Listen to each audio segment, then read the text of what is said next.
You first notice them not because they move, but because nothing else does. The water around a sperm whale feels strangely empty, as if the ocean itself decided to step back. At up to 60 feet long and weighing more than a loaded cargo truck, they're massive. But size alone isn't what earns them respect. Plenty of things in the ocean are big. Very few are uncontested. Let's talk about what you're actually seeing here. In nature, size usually comes with a trade-off. Big animals are slower, less agile, easier to outmaneuver. Think of it like trying to park a bus in a supermarket lot while everyone else is on a bicycle. That's the rule.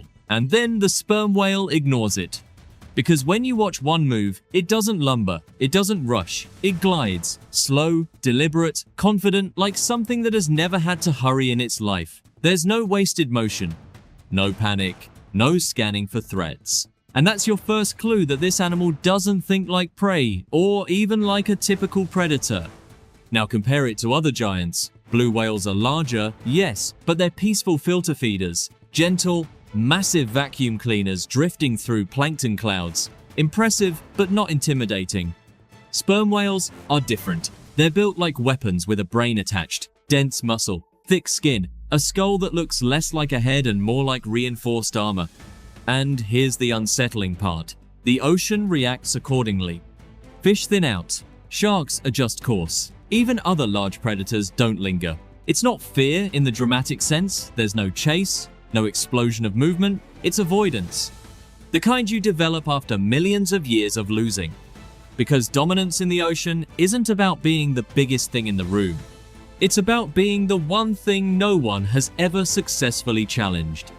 And when you finally notice that silence around a sperm whale, you realize something uncomfortable. You're not looking at an animal trying to survive the ocean.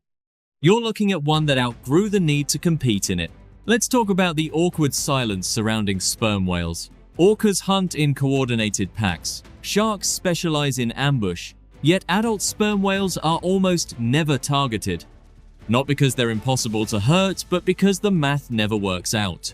When something can kill you with a single tail flick, strategy suddenly becomes reconsideration.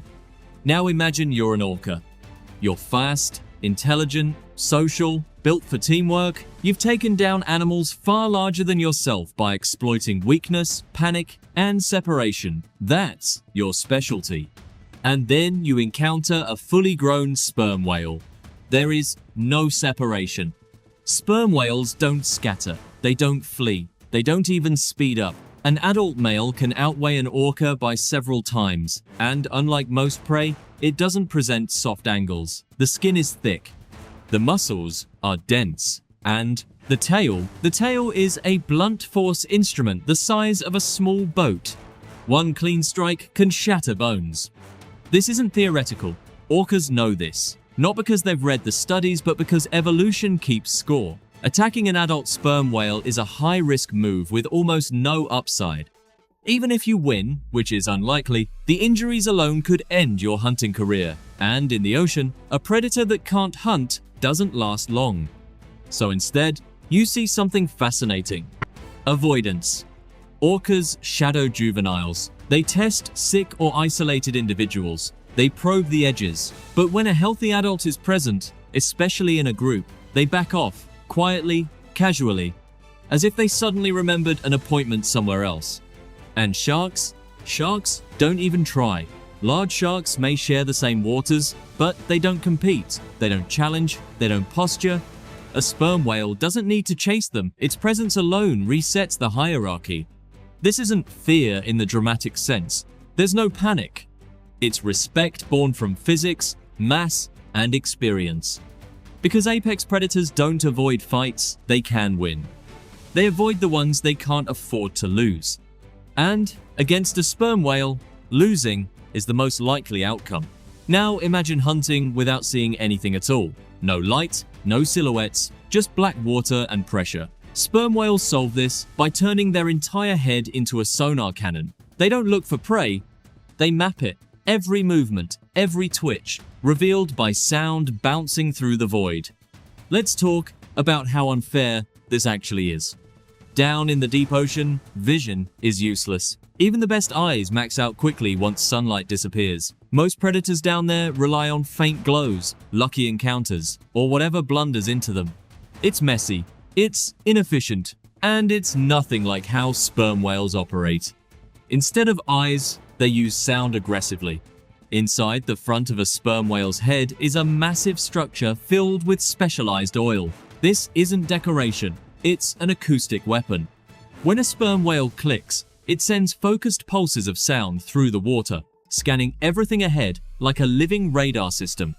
These clicks are so powerful they can travel for kilometers, bounce off objects, and return detailed information about size, distance, movement, and even texture. To you, it would feel like trying to hide in a pitch-black room while someone flips on a stadium floodlight, except the light is sound and it sees through everything. A squid can freeze, camouflage, drift perfectly still. It doesn't matter. Sound doesn't care about invisibility. If you exist, you reflect it. And once the whale receives that echo, the hunt is already decided. What makes this even stranger is how precise it is. The whale doesn't just detect prey, it tracks it in 3 dimensions while moving at depth, conserving oxygen, managing pressure, and timing its ascent. All while your entire sensory world would be screaming that this is a terrible idea. And here's the deadpan reality. This sonar is so intense that scientists believe it may do more than locate prey. It may stun it, disorient it, turn a powerful armed squid into something briefly helpless in the dark. At that point, it's not a chase. It's a calculated interception. And in an environment where vision fails, the animal that controls sound controls everything. You don't need footage to know these fights happen. The whales carry the evidence. Circular scars, long gashes, marks left by rotating hooks, and desperate tentacles. These aren't decorations. They're receipts, proof that every meal in the deep is a fight, and proof of who usually wins. Let's talk about what left those marks. Down in the abyss, live creatures that look like they were designed specifically to kill whatever finds them. Giant squids, colossal squids. Invertebrates the length of buses, armed with serrated suckers and swiveling hooks that latch, twist, and refuse to let go. For most animals, one mistake with something like that is the end of the story. For a sperm whale, it's lunch with consequences. When these two collide, it isn't graceful. It's close range, chaotic, and violent. The squid wraps tentacles around the whale's head, aiming for eyes, face, anything soft. Hooks dig in. Suckers lock. It's not trying to win clean, it's trying to survive long enough to escape. And yet, the whale keeps going. Its skin is thick, its muscles are dense, and while those hooks leave scars, they rarely do lasting damage. Adult sperm whales have been found with thousands of squid beaks packed inside their stomachs, indigestible leftovers from battles fought and finished. In some individuals, researchers have counted tens of thousands of beaks accumulated over a lifetime. That number tells you everything. These scars aren't signs of struggle, they're signs of repetition, a long career built on winning ugly fights in total darkness. And here's the unsettling contrast. The squid looks like the monster, the tentacles, the hooks, the size, the legends. Sailors feared them for centuries, but in the actual food chain, they are prey. Dangerous prey, but prey nonetheless. The whale doesn't need to avoid injury, it just needs to outlast resistance. And in a battle where one side can tank damage and the other cannot, the outcome is quietly predictable. So when you see a sperm whale covered in scars, you're not looking at something that barely survived. You're looking at a veteran, one that's been to the deepest battlefield on Earth and came back for more. When threatened, sperm whales don't scatter, they organize. Adults form a defensive ring, heads inward, tails outward, calves protected at the center. It's calm, silent, and terrifyingly effective. Predators don't test this formation twice. Most don't test it once. Let's break down why this works so well. In the ocean, chaos is usually the goal. Split the group, isolate the weak, force mistakes. That's how coordinated predators like orcas succeed. But sperm whales remove the chaos entirely. The moment danger appears, movement slows. Positions lock in, and suddenly there are no flanks to exploit. Each adult becomes a living shield.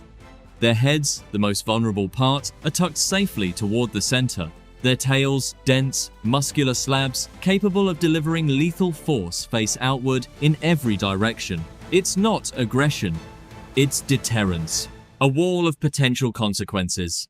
From the outside, it looks almost peaceful. From the inside, it's absolute control. And this formation isn't improvised. Calves know where to go. Adults know where to position themselves. There's no confusion, no frantic communication. Which tells you something important. This behavior is learned, practiced, and passed down. It's cultural. The ocean didn't teach them this. Other sperm whales did. Now, imagine being an orca pack approaching this. There's no angle of attack that doesn't end with you in tail range. One strike can break ribs. Two can kill. And unlike prey animals, these whales don't flee when you probe them. They hold position, waiting. That waiting is the most unsettling part. Because predators rely on momentum, on panic, on reaction. When none of that happens, the hunt collapses before it begins. There's nothing to chase, nothing to isolate. Just a silent circle of mass and muscle daring you to make a mistake. And here's the quiet truth. This formation doesn't just protect calves. It protects dominance. It's the reason sperm whales don't need speed, or numbers, or constant vigilance. They've turned defense into a weapon and made the ocean think twice before even trying.